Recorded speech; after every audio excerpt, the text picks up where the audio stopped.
Hoje é quarta-feira, 7 de maio de 2025, dia de podcast do Grupo de Conjuntura, e hoje eu e o Lixa estamos recebendo aqui nosso amigo e professor aqui do Instituto de Economia, Hélder Queiroz Pinto.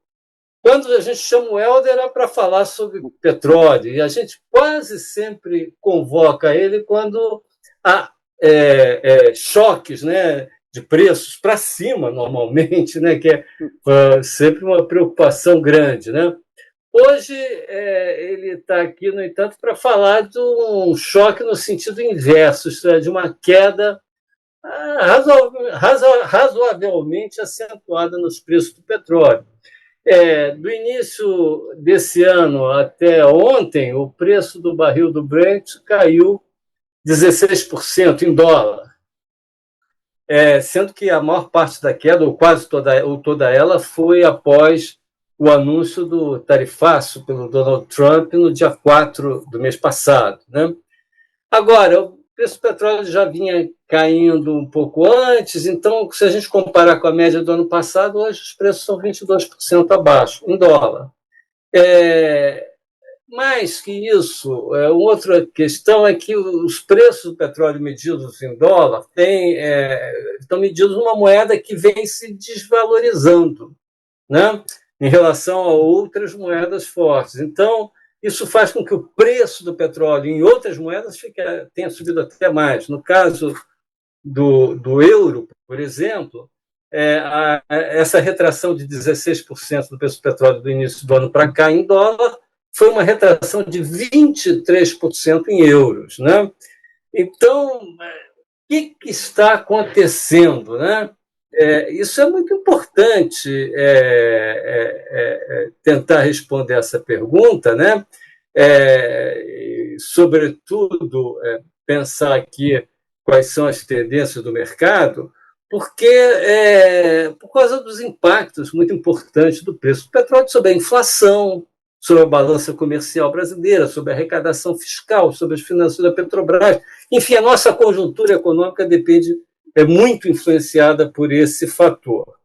Então, a gente pode até falar desses fatores, dessas implicações, né, um pouquinho sobre elas, mas vamos começar, Hélder, por uma avaliação da situação atual do mercado e dos preços, né? Destacando a causa dessa queda de preços. E aí eu vou tentar extrair aqui do Hélder, se não um cenário futuro, com projeções, pelo menos conjecturas sobre as tendências do preço do petróleo, né? Então, que é algo que interessa muito a todos nós que queremos analisar e pensar sobre a conjuntura brasileira. Hélder, a bola está no teu pé. Obrigado, Francisco Eduardo, Lixa, é sempre um prazer estar aqui com vocês. Minha carteirinha de sócio do Grupo de Conjuntura é sempre em dia, renovada, então é sempre bom a gente ter essa troca, né? Bom, enfim, eu acho que um dos elementos que justificam essa queda, e os números que você acabou de dar na introdução, você mesmo já apontou uma pista de resposta, né, quando citou o tarifaço do Trump, e principalmente todo o conjunto de elementos de incerteza que saíram, né, a partir das dúvidas, né, que o tarifaço acabou suscitando em múltiplas frentes, né, no comércio internacional, o comportamento das principais moedas, e isso levou, entre outras coisas, a uma perspectiva de redução, aí vocês me corrigem, porque vocês são muito mais especialistas que eu, mas certezas com relação ao comportamento futuro do crescimento da economia mundial, né? E no campo do petróleo, isso sempre se traduz por uma expectativa de que o PIB caia mundial e que isso leve também a uma demanda de petróleo menor, né? Então, acho que aí é que reside talvez o principal ponto, né? De todo modo, eu sempre gosto de alertar o seguinte, antes das conjecturas irresponsáveis que eu fui instado aqui a fazer, né? Mas é da natureza do comportamento do preço do petróleo a volatilidade, né? Então, eu sempre gosto de dar os números dos últimos 12 meses. De fato, caiu até abaixo um pouquinho o piso, né? Ficou em 59, o patamar mais baixo, contra um 85. Então, em 12 meses, a gente viu o petróleo flutuar entre 60 e 85. Aí vocês podem dizer, então isso é normal. Sim e não. É normal ter volatilidade, mas se a gente tomar os 2 anos e meio, mais ou menos, os últimos 30 meses, né, do início desse ano, né, o preço do petróleo estava muito comportado dentro dessa faixa aí de 70 e 80 dólares. Né? Todos os agentes econômicos estavam lidando com suas diferentes estratégias, etc., mas tomando como base uma flutuação dentro dessa faixa. Tem gente que até que chegou a falar, bom, a imagem do que já tinha ocorrido lá no início do século XXI, quando tinha uma faixa de preços, né, num patamar muito menor, evidentemente, mas falava assim, surgiu uma nova faixa de preços e é nela que o preço do petróleo vai flutuar. Então, tinha ficado muito bem comportado nessa faixa, e esse elemento de incerteza, de notícias a ritmo diário, que o Trump gosta de imprimir como mensagem para a economia norte-americana e mundial, isso vem realmente gerando uma série de ruídos, de modo que eu também gosto de ficar analisando a flutuação diária. Então, a magnitude das oscilações diárias cresceu muito nesses últimos tempos. Então, principalmente de março, abril para cá, né, a gente tem tido flutuações para cima e para baixo de 3, 4 dólares, coisa que não era muito comum. Então, a gente está vivendo muito ao sabor, né, de formação de expectativas, e quando você não tem dados concretos com relação a comportamentos futuros de oferta e demanda, etc., isso acaba gerando, né, esse momento de maior volatilidade. Além disso, existe, né, uma perspectiva de que vários países continuem a aumentar o preço do petróleo. Isso envolve algo que é importante para o caso brasileiro, porque, ao fim e ao cabo, a disputa entre os países da OPEP e os países não OPEP, incluindo aí os Estados Unidos, incluindo, no caso dos Estados Unidos, o petróleo e o óleo não convencional, ela se traduz numa disputa entre estruturas de custos de produção muito díspares, né? O petróleo e o gás não convencional, o shale gas, o shale oil, etc., e o petróleo pré-sal, estão lá na linha de cima dos custos mais elevados, pelas condições, no caso dos Estados Unidos, de fraturamento, e no caso do Brasil, as condições mais difíceis, né, de produção, por ser águas ultraprofundas, etc.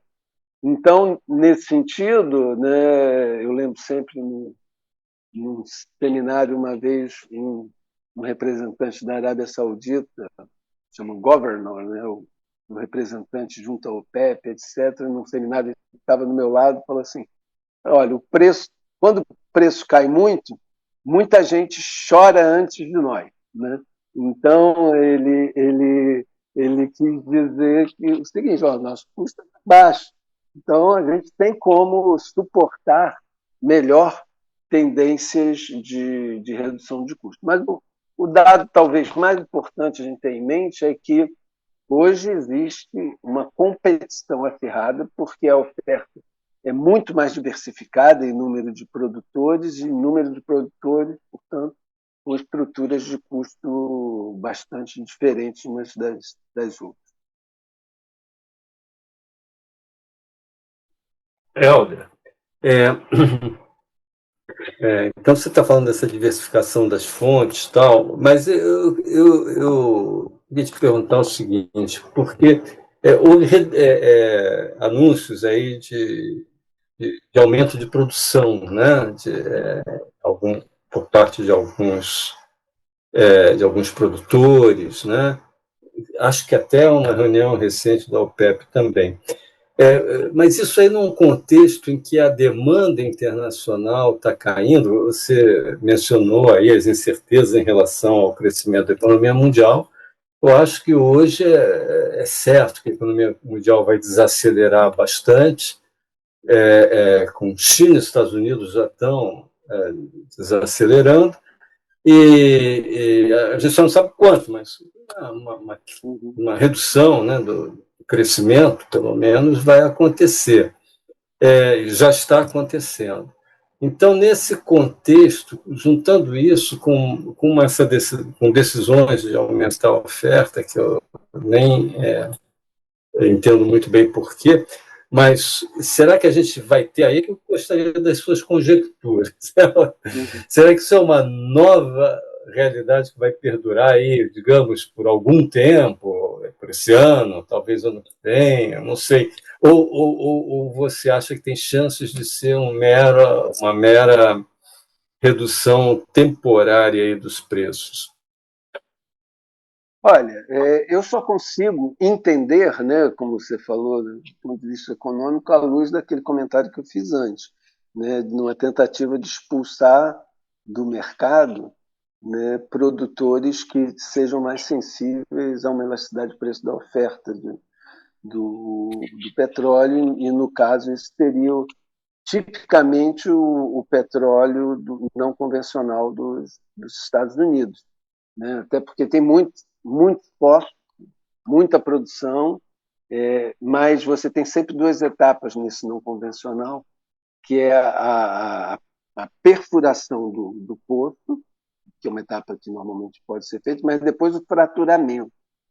A gente já tinha observado que o fraturamento sempre aumenta quando há uma tendência de aumento de preço, porque já está a base de produção já está toda lá, em onshore, né, em terra, é muito mais simples do que no mar você ter equipamentos de espera, a base também de equipamentos e serviços de engenharia de petróleo nos Estados Unidos é muito ampla, sofisticada, diversificada, então eles podem responder rapidamente a essas oscilações. Então, quando o preço cai, você pode ter até o posto lá perfurado, mas não fratura, então não inicia, né, efetivamente a produção.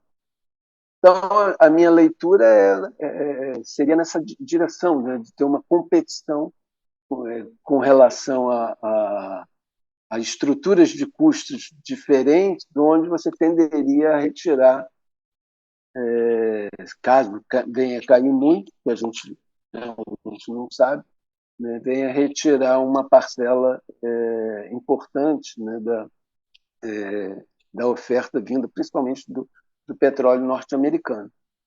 É difícil, né, fazer uma aposta sobre o que vai acontecer daqui para frente, porque vai realmente depender, e quando você fala da desaceleração, etc., da economia mundial, da China, entre outros, vai depender do tamanho dessa desaceleração também.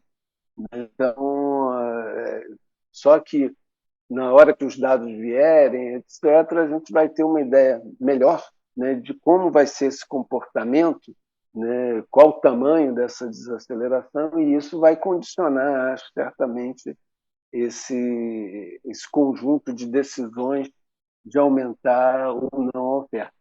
Isso também tem muito jogo de cena, né, esses anúncios, né, e a própria OPEP, né, sem contar o OPEP+, e tal, mas a própria OPEP ela tem fraturas internas tremendas, então é difícil manter uma coalizão, né, entre todos os países membros, porque tem muitos países que dependem mais das receitas de petróleo do que outros, né?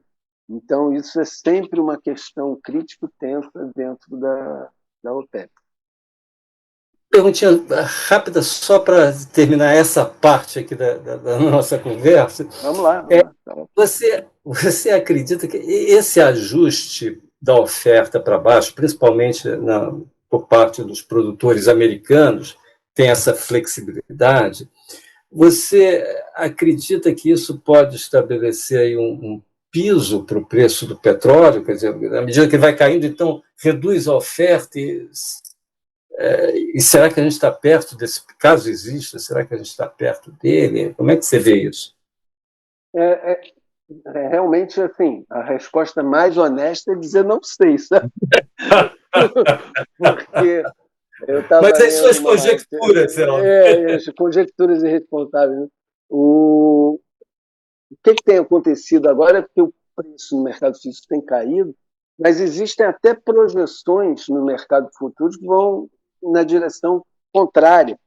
Então, essa semana saiu uma matéria no Financial Times, de um cara ultra especializado no mercado de petróleo, e o título era Oil is Gonna Weird. Né? O petróleo está muito estranho, o mercado de petróleo está muito estranho, ninguém está conseguindo, não só nós não, né? Ninguém está conseguindo ter uma explicação razoável nesse momento. Acho que a gente tem que esperar mais um pouco, fazer um podcast novo daqui a um mês e pouco, 2 meses, para ver que tipo de comportamento a gente vai poder desenhar daqui para frente. Né? Por outro lado, né, as empresas, por exemplo, de petróleo, elas têm reagido já, né, no sentido, inclusive, vai na contramão das questões de transformação do setor de energia. Muita gente pisou no freio com relação a investimentos em novos combustíveis, energias renováveis, etc. Está tendo um recuo quase que em massa. A BP anunciou, a Shell anunciou, a Exxon anunciou, a Exxon nunca pôde fazer muito, anunciou. Então, neste momento, né, você acaba tendo esse reflexo, né, mas eu sinceramente não consigo apontar para um novo patamar. O fato é que os fatores geopolíticos pesam e sempre continuam pesando. Né? De ontem para hoje teve esse início de conflito entre Índia e Paquistão. Então, isso pode ser também o início de de uma aceleração do conjunto de incertezas ainda maior, né, que poderia, de novo, né, dado que o consumo da Índia é muito importante, é um importador importante, etc., levar o preço ainda mais para baixo, num patamar que já não é mais o mesmo, né, que a gente assistiu no ano passado. Mas, de novo, né, as oscilações têm sido diárias muito grandes, então a volatilidade diária, tomada por nossos indicadores de volatilidade, etc., ela tem sido, ela reflete isso, ela reflete esse momento realmente de grande certeza que a gente está observando no momento. Elder, eu gostaria agora de trazer a discussão para um pouco mais para o Brasil, discutir um pouquinho mais sobre Petrobras. Esta segunda-feira, dia 5 de maio, a Petrobras promoveu uma redução do preço do diesel, não? Acho que foi a terceira redução desde abril, não? Se você pega o acumulado dessas três reduções, já dá 12%, 12,6% no preço do diesel. Na refinaria, esse preço já está, acho que em R$ 3,27 o litro. Mas, por outro lado, o preço da gasolina não está sendo reajustado desde julho do ano passado, julho de 2024. Tá? Mas alguns analistas dizem que ainda o preço brasileiro, se comparado com o internacional, está levemente acima, sei lá, dependendo do produto, não, mas mais ou menos uns 30 centavos. A pergunta seria se realmente os preços aqui no Brasil, que a Petrobras está fixando, estão convergindo para os preços internacionais, ou seja, tem uma convergência dos preços domésticos para os internacionais. Como que isso está acontecendo, se essa é a política da Petrobras? Olha, Alice, eu diria que assim, eu não vejo uma convergência, tá? Acho que tanto assim é que um derivado sobe mais, outro, ou pelo menos fica estável, como no caso da gasolina, e o diesel está sendo reduzido. Então, a política hoje da Petrobras terminou com a questão dos reajustes frequentes, né? Então, isso é um dado novo da política de formação de preços. Espera mais um período mais longo para ver o comportamento da flutuação do preço e do câmbio, né? E, nesse sentido, né, tem dado mais sinais de que tenderia, né, no caso do diesel, a responder ao petróleo do que no caso da gasolina. Então, isso é o que realmente tem ocorrido. Nós sabemos todos que o diesel é um item essencial na estrutura de custo de transporte de todas as mercadorias no Brasil, dado o peso e a importância do modal, né, rodoviário no Brasil. Então, no caso do diesel, isso tem respondido. Mas, assim, não existe muita transparência com relação à formação dos preços. Então, essa estratégia do wait and see e depois marca o preço dificulta nós como analistas, né, dificulta a nossa análise, que não respeita nem muito uma periodicidade, nem um alinhamento. De um certo modo, as defasagens comparadas a outros períodos, elas diminuíram, tá? Esse número que você deu, 3%, para mim acaba não sendo muito importante, porque se a gente olhar bem, isso muda todo dia, porque o câmbio muda, né? Então, se a gente calcular de ontem para hoje com relação ao câmbio do dia de ontem e do dia de hoje, também vai ter uma certa flutuação. Mas o fato do preço do petróleo ter caído e do diesel ter respondido é um sinal de que você deveria ter um espaço maior na estrutura de formação de preço do Petrobras e fazer isso mais rapidamente com o diesel do que no caso da gasolina. Isso é bom? Porque, bom, do ponto de vista de inflação, etc., no caso do diesel, isso segura um pouco, né, o impacto tarifário, né, o impacto inflacionário. Por outro lado, eu sempre lembro que o Brasil já tem um tempo que é um país petroleiro. E no campo da arrecadação fiscal, a queda do preço do petróleo, como os royalties são calculados em função do preço do petróleo Brent, né, internacional, ao cair o preço do petróleo, a expectativa de arrecadação ela diminui. Então, se de um lado a gente tem um efeito positivo da inflação para a inflação da queda do preço, por outro, um efeito negativo no fiscal por conta da perda de capacidade de arrecadação. Outro tema que chamou atenção também esta semana, não na segunda-feira, foi a queda do preço da Petrobras, das ações da Petrobras, não? Tanto as ações ordinárias quanto a preferencial caíram, tá? Um pouquinho mais de 3%. A pergunta é sobre a atratividade da Petrobras, não? Ou seja, como está a carteira de projetos, tá? Como que você olha para a carteira de projeto até 2030, não? Como está se posicionando, se lá no pré-sal ainda temos algumas oportunidades, como que você olharia esse ponto? Então, o último plano de negócio, o plano estratégico da Petrobras, ele aponta até para um aumento, ainda que comparado com o total de investimentos não seja tão significativo, mas um aumento importante dos investimentos em diversificação do core business da empresa. Então, em eólica offshore, em novos combustíveis, em projetos de hidrogênio, tentando sinalizar um movimento da empresa rumo à diversificação. Tem até agora, né, uma diretoria específica de transição energética, etc. Então, nessa linha. Mas o fato é que, de novo, isso tem a ver com a primeira parte da nossa conversa hoje. Quando o preço do petróleo também cai, né?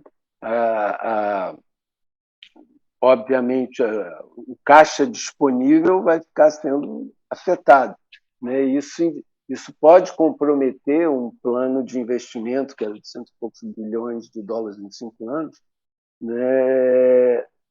E tornar mais seletivo, né, o processo de implementação efetiva dos projetos que estão em carteira, né? Então, obviamente, né, como a gente sabe, a estrutura de custo da Petrobras, principalmente no pré-sal, ela tem um peso importante e tal, então isso acaba impactando e pode ser por essa razão, combinado com o anúncio da redução do preço do diesel, que possa justificar aí a queda da cotação das ações, né, nessa segunda-feira. Mas, de novo, o próprio mercado financeiro anda muito errático, né? Então, um dia cai 3, outro dia sobe 2. Hoje, por exemplo, ainda não vi, mas a gente está tendo, né, realmente muita volatilidade em todos os indicadores o tempo todo, né? E aí ainda, por fim, existe ainda a questão da reposição das reservas, né, da Petrobras. Uma empresa de petróleo, ela vive de ter na carteira recursos e reservas a explorar. Vários estudos já sinalizam que em 2033, 2034, né, a taxa de declínio, por ser um recurso esgotável, né, do petróleo no pré-sal, possa já até comprometer o nível de produção que nos permitiu, nos últimos anos, ter autossuficiência e ser exportador líquido, né? Então, nesse sentido, é que a própria Petrobras tem feito, né, iniciativas importantes no sentido de ampliar aí as possibilidades de novas fronteiras de exploração, como é o caso super conhecido lá do Bloco 59, na margem equatorial, na bacia da Foz do Amazonas, e que está dependendo do licenciamento ambiental do IBAMA para iniciar ainda o estudo, né, de um poço exploratório.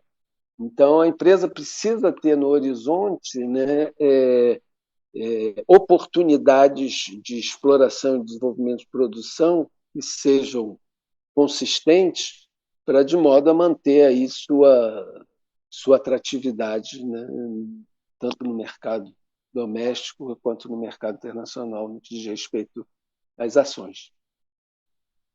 Bom, nós poderíamos ficar aqui muito mais tempo conversando com o Helder sobre esse tema, tantas são as facetas, né? E todas elas tão importantes, né, para a economia do país. Mas o nosso tempo é escasso, então vamos parar por aqui.